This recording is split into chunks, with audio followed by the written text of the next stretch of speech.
അമ്മയുടെ ചോറ് എങ്ങനെയൊക്കെയാന്ന് കാണാം. എൻ്റെ ചോറ് നിങ്ങൾ കണ്ടല്ലോ, അപ്പോഴേ കണ്ടു. അതെ, അമ്മയുടെ എല്ലാം ഡിഫറെൻ്റ് ആയിരിക്കും കേട്ടോ. ഞങ്ങളുടെ രണ്ടുപേരുടെയിൽ നിന്നും വളരെ ഡിഫറെൻ്റ് ആയിട്ടുള്ള ചോറ് വിളമ്പലാണ് അമ്മയുടെ. കാരണം എന്താന്ന് നിങ്ങൾ കണ്ടോ, അമ്മ ഒരു മറുപടി ഒന്നും പറയില്ല. സ്ഥിരം കാണുന്നവർക്ക് അറിയാം. അങ്ങോട്ട് ഇടുന്നതിന് വരെ ഇങ്ങോട്ട് ഇട്ടോ. എന്നെ പ്രലോഭനത്തിൽ ആരും ഉൾപ്പെടുത്താൻ നോക്കണ്ട. ഭക്ഷണകാര്യത്തിൽ പ്രത്യേകിച്ച് ഞാൻ അങ്ങനെ വീഴുന്ന ആരും വിചാരിക്കും.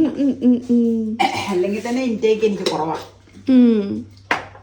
ഇന്ന് ഞാൻ ചോറുണ്ണണ കാര്യം പോലും ചിന്തിച്ചില്ല.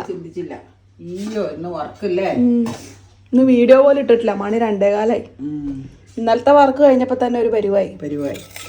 അത് ഇച്ചിരി ഇതായി പോയില്ലേ. 6 GB ഫയലായിരുന്നു. അത് ആദ്യം ഇറ എന്തോ വന്നല്ലേ. ഇനി നിങ്ങൾ വിചാരിക്കും ചാറ് കുളുക്ക ഒഴിക്കുന്നു, പക്ഷെ ഒരിക്കലുമില്ല. അസ്തമിച്ചു, അസ്ഥാനത്താണ്. നിങ്ങൾ സ്ഥിരം കാണാറുള്ളത് പോലെ മുളക് ചാറല്ല ഇന്ന് മീൻ മൊപ്പാസാണ് കേട്ടോ. അതും വെളുത്ത ആവൂലി മൊപ്പാസ്. എപ്പോഴും ചോദിക്കാറില്ലേ എന്നും മുളക് ചാറേ ഉള്ളൂന്ന്. ഇതിങ്ങനെ വെക്കാറില്ല, കാരണം ഇത് പിന്നെ പാകക്കേടെ ഒക്കെ വരും. വൈകിട്ട് കഴിഞ്ഞാൽ പിന്നെ അത് എടുത്ത് കോരി വെക്കണം. ഇത് നമുക്ക് കുറച്ച് കോരി നാളത്തേക്ക് മാറ്റി വെക്കണം. എന്താന്ന് വെച്ചാൽ വൈകിട്ട് നമ്മൾ കഴിക്കണില്ലല്ലോ. വൈകുന്നേരം വേണമെങ്കിൽ പോകുന്നതിന് മുമ്പ് ബ്രെഡ് കൂട്ടി കഴിച്ചോ. അപ്പൊ പിന്നെ അത് കഴിഞ്ഞ് പിന്നെ നാളെ ഉച്ചത്തേക്ക് നമുക്ക് എടുത്താൽ മതിയല്ലോ. നേരം ചൂടാക്കി എടുക്കാം കേട്ടോ. ഓക്കെ, ഇതാണ് എൻ്റെ ചോറ്.